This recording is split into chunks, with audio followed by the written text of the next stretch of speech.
ಒಂದು ಒಳ್ಳೆಯ ವಿಷಯವನ್ನು ಕೇಳುತ್ತೇವೆ, ಅದನ್ನು ಕೇಳಿ ಮುಗಿಸುವಷ್ಟರಲ್ಲಿ ಅದು ತಲೆಕೆಳಗಾಗುತ್ತದೆ. ಇವತ್ತು ಬರುತ್ತಾ ಇರುವಂತ ನ್ಯೂಸ್ ಎಲ್ಲ ನಿಮಿಷ ನಿಮಿಷಕ್ಕೂ ಕೂಡ ಬದಲಾಗುತ್ತಾ ಇದೆ. ನಾನು ಹೇಳುವುದು ನಿಮಗೆ ಅರ್ಥವಾಗುತ್ತಿದೆ ಅಂದುಕೊಳ್ಳುತ್ತೇನೆ. ಒಂದು ಸೀಸ್ ಫೈರ್ ಬರುತ್ತದೆ, ಅಂದರೆ ಒಂದೇ ರಾತ್ರಿಯಲ್ಲಿ ಒಂದು ಸಮುದಾಯವನ್ನು, ಒಂದು ಜನಾಂಗವನ್ನು ಅಳಿಸುತ್ತೇವೆ, ಆ ರೀತಿ ಅಮೆರಿಕ ಅಧ್ಯಕ್ಷರು ಹೇಳಿದ್ದಾರೆ.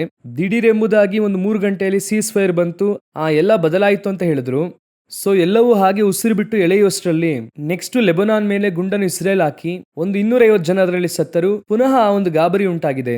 ಅಂದ್ರೆ ಈಗ ಹೇಗೆಂದು ಕೇಳುವುದಾದರೆ, ನಿಮಿಷ ನಿಮಿಷಕ್ಕೂ ಡವಡವ ಅನ್ನುತ್ತಾರಲ್ವಾ, ಆ ರೀತಿಯಾಗಿ ಲೋಕ ಹೋಗುತ್ತಾ ಇದೆ. ಇದರ ಕುರಿತಾಗಿ ನಾವು ಇವತ್ತು ಕೆಲವು ವಿಷಯಗಳನ್ನು ನೋಡಲಿದ್ದೇವೆ. ಬನ್ನಿ ಈ ಸಂಚಿಕೆಗೆ ಹೋಗೋಣ. ಮೊದಲನೆಯದಾಗಿ ವಾರ್ ನ್ಯೂಸ್ ಅನ್ನು ನೋಡುತ್ತಿದ್ದೇವೆ. ಸಾಧ್ಯವಿಲ್ವಾ, ನಡೆಯುವುದಿಲ್ವಾ, ಇದು ಎಲ್ಲಿ ಹೋಗಿ ಮುಗಿಯುತ್ತದೆ, ಏನಾಗುತ್ತದೆ ಎಂಬುದಾಗಿ ಒಂದೊಂದು ದಿನ ಒಂದೊಂದು ಕಡೆ ಸ್ಫೋಟಿಸುತ್ತಿದ್ದಾರೆ. ಆದರೆ ಸತ್ಯ ಏನಂದ್ರೆ, ಈ ವಾರ್ ಇನ್ನು ಆಕ್ಟಿವ್ ಸ್ಟೇಟ್ ಅಲ್ಲೇ ಇದೆ. ಈ ವಾರ್ ಅಂತ್ಯಕ್ಕೆ ಬಂದ ಹಾಗೆ ಕಾಣುತ್ತಿಲ್ಲ. ಒಂದು ವೇಳೆ ಮೇಲೆ ಇರುವಂತ ಬೆಂಕಿ ಸ್ವಲ್ಪ ಆರಿದ ಹಾಗೆ ಇದೆ, ಆದ್ರೆ ಒಳಗೆ ಬೆಂಕಿ ಉರಿಯುತ್ತಲೇ ಇದೆ. ಯಾವಾಗ ಬೇಕಾದ್ರೂ ಬೆಂಕಿ ಸ್ಫೋಟಿಸಬಹುದು, ಆ ರೀತಿಯಾಗಿ ಇದೆ. ಸೊ ಈ ವಾರ್ ನಾವೀಗಾಗಲೇ ಹೇಳಿದ ಹಾಗೆ ಇದು ಇಸ್ರೇಲ್ ಎಡೆಗೆ ಹೋಗ್ಬೇಕು. ಈಗ ಇಸ್ರೇಲ್ ಕಡೆಗೆ ಎಲ್ಲರೂ ತಿರುಗುತ್ತಿದ್ದಾರೆ. ಯಾಕಂದ್ರೆ ಸೀಸ್ ಫೈರ್ ನಂತರ ಇಸ್ರೇಲ್ ಲೆಬನಾನ್ ಅನ್ನು ತಾಕುತ್ತಲೇ ಇದೆ. ನಾವು ಸೀಸ್ ಫೈರ್ ಅಲ್ಲಿ ಲೆಬನಾನ್ ನೊಂದಿಗೆ ಮಾತನಾಡುತ್ತೇವೆ ಅಂತ ಹೇಳ್ತಿದ್ದಾರೆ, ಆದರೆ ಇನ್ನು ಯುದ್ಧವನ್ನು ಮಾಡುತ್ತಲೇ ಇದ್ದಾರೆ. ಸೊ ಇದರಲ್ಲಿ ಚೆನ್ನಾಗಿ ಗಮನಿಸುವುದಾದ್ರೆ ರಷ್ಯಾ ಒಳಗೊಂಡು ಎಲ್ಲಾ ದೇಶ ಏನ್ ಮಾಡ್ತಾ ಇದೆ ಅಂದ್ರೆ ವಿರೋಧವನ್ನು ವ್ಯಕ್ತಪಡಿಸುತ್ತಿದ್ದಾರೆ. ಆದ್ರೆ ಇದು ಮುಂದಿನ ಹಂತವಾಗಿ ಈಗ ಇರಾನ್ ನಿಂದ ಇದು ಈಗ ಮುಂದಿನ ಹಂತಕ್ಕೆ ಎಲ್ಲಿ ಹೋಗ್ಬೇಕಂದ್ರೆ ಇಸ್ರೇಲ್ ಹಾಗೂ ರಷ್ಯಾದ ವಾರಾಗಿ ಇದು ಮಾರ್ಪಡಬೇಕು. ಸೊ ಆ ಒಂದು ಹಂತಕ್ಕೆ ಇದು ಹೋಗುತ್ತಾ ಇದೆ. ಇಸ್ರೇಲ್ ಮಾಡಿದ ಈ ಒಂದು ಲೆಬನಾನ್ ತಾಕಿದ್ದು ಲೋಕಾದ್ಯಂತ ಒಂದು ರಾಂಗ್ ಇಮೇಜ್ ಅನ್ನು ಕಲ್ಪಿಸಿದೆ. ಸೊ ಖಂಡಿತವಾಗಿ ಈ ವಾರ್ ಮುಂದಿನ ಹಂತವನ್ನು ತಲುಪುತ್ತದೆ. ಇದರಲ್ಲಿ ಬಹಳ ದಿನದಿಂದ ನಾವು ಹೇಳುತ್ತಾ ಇದ್ದಂತ ಒಂದು ವಿಷಯ, ಅದು ಈಗ ಮುಂದಿನ ಹಂತವಾಗಿ ಒಳಗೆ ಬಂದಿದೆ. ಅದನ್ನು ನೆಕ್ಸ್ಟ್ ನೋಡಲಿದ್ದೇವೆ. ಇದರಲ್ಲಿ ಏನಂತ ಕೇಳುವುದಾದರೆ, ಅಂದ್ರೆ ಇದರ ಕುರಿತು ನಾವು ಆಲೋಚಿಸುತ್ತಿರುವಂತದ್ದು ಹೀಗೆ ಇರಬೇಕು ಎಂದು ಹೇಳುತ್ತಿಲ್ಲ, ಈಗಾಗಲೇ ನಾವು ಅದನ್ನು ಹೇಳುತ್ತಿದ್ದೇವೆ. ಎಹೆಚ್ಕೆಲ 39:2 6 ಭಾಗದಿಂದ ಬರಮಾಡುತ್ತೇನೆ ಎಂಬುದಾಗಿ ರಷ್ಯಾ ನೋಡಿ ದೇವರು ಹೇಳುತ್ತಾರೆ. ಇದುವರೆಗೂ ರಷ್ಯಾದ ಮಿತ್ರ ರಾಷ್ಟ್ರಗಳಲ್ಲಿ 5 ತಾಕಿದ್ದಾರೆ. ಆಗ ರಷ್ಯಾ ಸ್ವಲ್ಪ ಮೌನವಾಗಿಯೇ ಇತ್ತು. ಉದಾಹರಣೆಗೆ ಹೇಳಬೇಕಂದ್ರೆ ಈಗಾಗಲೇ ಗಡಾಫಿಯನ್ನವರು ಸಾಯಿಸಿದ್ದಾರೆ. ಆನಂತರವಾಗಿ ಸಿರಿಯಾದ, ಆನಂತರ ಇರಾಕ್ ಅಲ್ಲಿ ಸದ್ದಾಮ್ ಹುಸೇನ್ ತಾಕಿದ್ರು. ಆನಂತರ ಇರಾನ್ ಅನ್ನು ಈಗ ತಾಕಿದ್ದಾರೆ. ಈಗ ವೆನಿನ್ಸುಲಾ 5 ದೇಶಗಳನ್ನು, ಅಂದರೆ ಅವರು ರಷ್ಯಾದ ಮಿತ್ರ ರಾಷ್ಟ್ರಗಳನ್ನು ಅವರು ತಾಕಿದ್ದಾರೆ. ರಷ್ಯಾ ಅದಕ್ಕೆ ವಿರೋಧ ವ್ಯಕ್ತಪಡಿಸಿತು. ಇರಾನ್ ವಿಷಯದಲ್ಲಿ ಸ್ವಲ್ಪ ಒಳಗೆ ಇಳಿದಿದೆ, ಅಷ್ಟರ ಮಟ್ಟಿಗೆ ಆಗಿದೆ ಈಗ.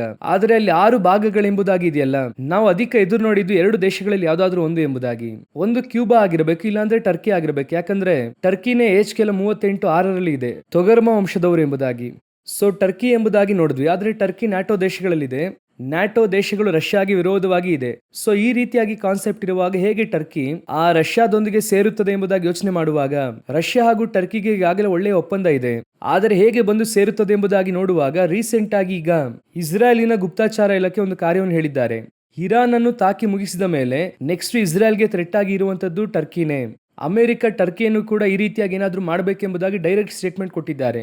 ಈಗ 6ನೇ ದೇಶದ ಕಡೆಗೆ ಅವರು ತಿರುಗುತ್ತಿದ್ದಾರೆ. ಈಗಾಗಲೇ ಕ್ಯೂಬಾದ ಕುರಿತಾಗಿ ಅವರು ಮಾತನಾಡಿದ್ದಾರೆ, ಅಂದ್ರೆ ಅಮೆರಿಕದ ಅಧ್ಯಕ್ಷ ಮಾತನಾಡಿದ್ದಾರೆ. ಸೊ ಕ್ಯೂಬಾನ ಟರ್ಕಿ ಎಂಬುದಾಗಿ ನೋಡುವಾಗ, ಇಸ್ರೇಲ್ ಈಗ ತನ್ನ ಸುತ್ತಲೂ ಥ್ರೆಟ್ ಆಗಿರುವಂತಹ ದೇಶಗಳಲ್ಲಿ ಟರ್ಕಿಯನ್ನೇ ತಂದು ನಿಲ್ಲಿಸಿದೆ. ಸೊ ಇದೆಲ್ಲ ನೋಡುವುದಾದರೆ ಇದೆಲ್ಲ ಇಸ್ರೇಲ್ ಸುತ್ತಲಿರುವಂತಹ ರಾಷ್ಟ್ರಗಳೇ. ಇದರಲ್ಲಿ ವೆನಿನ್ಸುಲಾ ಮಾತ್ರ ಆಚೆ ಇತ್ತು. ಸೊ ಎಹೆಚ್ಕೆಲ 38 ಪ್ರಕಾರ ಟರ್ಕಿಗೆ ನೇರವಾಗಿ ಅಂಬು ತಿರುಗುತ್ತಾ ಇದೆ. ಒಂದು ವೇಳೆ ದೇವರ ಚಿತ್ತವಾದರೆ ಇದರ ಕುರಿತಾದ ಅಪ್ಡೇಟ್ ಅನ್ನು ನಿಮಗೆ ಹೇಳುತ್ತೇವೆ. ನೆಕ್ಸ್ಟ್ ಇನ್ನೊಂದು ಮುಖ್ಯವಾದ ವಿಷಯವನ್ನೇ ನಾವು ನೋಡಲಿದ್ದೇವೆ. ಇದು ಯುರೋಪಿಯನ್ ಯೂನಿಯನ್ಗೂ ಇಂಡಿಯಾ ಹಾಗೂ ಬೇರೆ ದೇಶಕ್ಕೆ ಸಂಬಂಧಪಟ್ಟಂತ ಬಹಳ ಮುಖ್ಯವಾದ ವಿಷಯ. ಸತ್ಯವೇದದಲ್ಲಿ ನೀವು ಚೆನ್ನಾಗಿ ಗಮನಿಸುವುದಾದರೆ, ಪ್ರಕಟಣೆಯ ಪುಸ್ತಕ 16ನೇ ಅಧ್ಯಾಯದಲ್ಲಿ ಕಡೆಯದಾಗಿ ಲೋಕಾಂತ್ಯದಲ್ಲಿ ನಡೆಯುವಂತ ಅರ್ಮಗೆದ್ದೋನ್ ಯುದ್ಧದಲ್ಲಿ ಆಂಟಿಕ್ರೈಸ್ಟ್ಗೆ ಸಹಾಯ ಮಾಡುವುದಕ್ಕೆ ಪೂರ್ವ ಅರಸರುಗಳು ಬರಬೇಕು. ಈ ಸೂರ್ಯನು ಹುಟ್ಟುವಂತ ದಿಕ್ಕಿನಿಂದ ಬರುವಂತ ಅರಸರಿಗೆ ಮಾರ್ಗ ಸಿದ್ಧ ಮಾಡುವುದಕ್ಕೆ.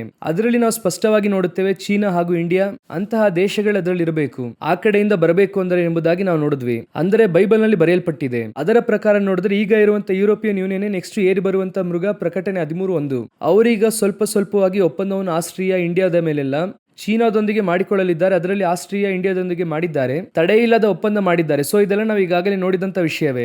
ಈಗ ಏನ್ ನಡೆದಿದೆ ಎಂಬುದಾಗಿ ನೋಡುವುದಾದರೆ, ಈಗ ಇಸ್ರಾಯೇಲ್ ಹಾಗೂ ಇರಾನ್ ಸಮಸ್ಯೆಯಲ್ಲಿ ನೋಡುವುದಾದರೆ ಇಂಡಿಯಾದ ಸ್ಟ್ರಾಟಜಿ ಬಹಳ ಚೆನ್ನಾಗಿದೆ, ಬಹಳ ಸುಂದರವಾಗಿ ಬ್ಯಾಕಪ್ ಮಾಡಿದ್ರು ಎಂಬುದಾಗಿ ಆ ರೀತಿ ಹೇಳಿ ಯುರೋಪ್ ಯೂನಿಯನ್ ಇಂಡಿಯಾವನ್ನು ಭಯಂಕರವಾಗಿ ಹೊಗಳಿದೆ. ಆದರೆ ಏನ್ ವಿಷಯ ಎಂದು ಕೇಳುವುದಾದರೆ, ಇವರಲ್ಲಿ ಅನೇಕ ವ್ಯತ್ಯಾಸ ಅಭಿಪ್ರಾಯ ಇದ್ದರೂ ಕೂಡ ಯುರೋಪ್ ಯೂನಿಯನ್ ಇಂಡಿಯಾದೊಂದಿಗೆ ಬಹಳ ಹತ್ತಿರವಾಗುವುದನ್ನು ನೋಡುವುದಕ್ಕೆ ಆಗ್ತಾ ಇದೆ. ಸೊ ಇದು ಹಾಗೆ ಪೂರ್ವದ ಅರಸರು ಪುನಃ ಈ ಯುರೋಪ್ ಯೂನಿಯನ್ ನೊಂದಿಗೆ ಸೇರುವುದನ್ನು ನಮ್ಮಿಂದ ನೋಡುವುದಕ್ಕೆ ಸಾಧ್ಯ. ಇದರಲ್ಲಿ ಯುರೋಪ್ ಯೂನಿಯನ್ ಕುರಿತಾಗಿ ಇನ್ನೊಂದು ಬಹಳ ಮುಖ್ಯವಾದ ವಿಷಯ ಇದೆ. ನಾವೀಗಾಗಲೇ ಇದರ ಕುರಿತಾಗಿ ಮಾತನಾಡಿದ್ದೇವೆ. ಏನಂತ ಕೇಳುವುದಾದರೆ, ಅಮೆರಿಕ ಬಂದು ಬೀಳುತ್ತದೆ, ಯುರೋಪ್ ಯೂನಿಯನ್ ಏಳುತ್ತದೆ ಎಂಬುದಾಗಿ ನಾವು ನೋಡಿದ್ವಿ ಅಲ್ವಾ. ನೀವೀಗ ನೋಡುವುದಾದರೆ ನ್ಯಾಟೋ ದೇಶಗಳಿಗೂ ಅಮೆರಿಕದ ನಡುವೆ ಬಿರುಕು ಹೆಚ್ಚಾಗುತ್ತಲೇ ಇದೆ. ಅದು ಹೆಚ್ಚಾಗುತ್ತಾ ಸಮೀಪದಲ್ಲಿ ಹಂಗೇರಿಗೆ ಹೋದಂತ ವೈಸ್ ಪ್ರೆಸಿಡೆಂಟ್ ಆಫ್ ಅಮೆರಿಕ ಅವ್ರೇನ್ ಮಾಡಿದ್ದಾರೆ ಅಂತ ಕೇಳುವುದಾದರೆ, ಈಗ ಯುರೋಪ್ ಯೂನಿಯನ್ಗೂ ಇವ್ರಿಗೂ ಅಗೇನ್ಸ್ಟ್ ಆಗಿ ಮಾತನಾಡಿದ್ದಾರೆ. ಏನ್ ಮಾತನಾಡಿದ್ದಾರೆ ಅಂತ ಕೇಳುವುದಾದರೆ, ಯುರೋಪ್ ಯೂನಿಯನ್ ನ ಸ್ಟ್ರಾಟಜಿ ಇದು ತಪ್ಪು, ಅದನ್ನು ಸ್ವೀಕರಿಸುವುದಕ್ಕೆ ಆಗಲ್ಲ ಎಂಬುದಾಗಿ ಆ ಕಾರ್ಯವನ್ನೆಲ್ಲ ಮಾತನಾಡಿದ್ದಾರೆ. ಅಂದ್ರೆ ಯುಕ್ರೇನ್ ವಿಷಯ ಮಾತನಾಡುವಾಗ ಇದನ್ನೆಲ್ಲ ಹೇಳಿದ್ದಾರೆ. ಸೊ ಯುರೋಪ್ ಯೂನಿಯನ್ಗೂ ಅಮೆರಿಕಾಗೂ ಆ ಬಿರುಕು ಹೆಚ್ಚಾಗುತ್ತಲೇ ಇದೆ. ಯುರೋಪ್ ಯೂನಿಯನ್ ಏಳುತ್ತಾ ಇದೆ, ಅಮೆರಿಕ ಬೀಳುತ್ತಾ ಇದೆ. ಕಡೆಯದಾಗಿ ಬಹಳ ಮುಖ್ಯವಾದ ವಿಷಯವನ್ನು ನಿಮಗೆ ಹೇಳಿ ನಾನು ಈ ಸಂಚಿಕೆಯನ್ನು ಮುಗಿಸಲು ಬಯಸುತ್ತೇನೆ. ಇದು ಸಮೀಪದಲ್ಲಿ ಒಂದು ಸಮೀಕ್ಷೆ ಮಾಡಲಾಯಿತು. ಆ ಸಮೀಕ್ಷೆಯನ್ನು ಆಸ್ಟ್ರೇಲಿಯಾದವರು ಕೊಟ್ಟಿದ್ದಾರೆ. ಆ ಸಮೀಕ್ಷೆಯಲ್ಲಿ ಏನು ಹೇಳುತ್ತಾರೆ ಅಂತ ಕೇಳುವುದಾದರೆ, ಈಗ ಇರುವಂತ ಜನಸಂಖ್ಯೆ 800 ಕೋಟಿಗೂ ಮೇಲ್ಪಟ್ಟು ನಾವು ಇದ್ದೇವಲ್ವಾ, ಇದು ಭೂಮಿ ತಾಳಲಿಕ್ಕೆ ಆಗದೇ ಇರುವಷ್ಟು ಹಂತವನ್ನು ತಲುಪಿದೆ. ಭೂಮಿ ಇನ್ನು ಯಾವುದನ್ನು ಹೊರುವುದಿಲ್ಲ. ಅಷ್ಟು ಮಾತ್ರ ಹೇಳದೆ 2060 ಹಾಗೂ 2070 ಭೂಮಿಯ ಜನಸಂಖ್ಯೆ 11.7 ಬಿಲಿಯನ್ ಇಂದ 12.4 ಬಿಲಿಯನ್, ಅಂದರೆ 1200 ಕೋಟಿಯಷ್ಟು ಆಗುತ್ತದೆ.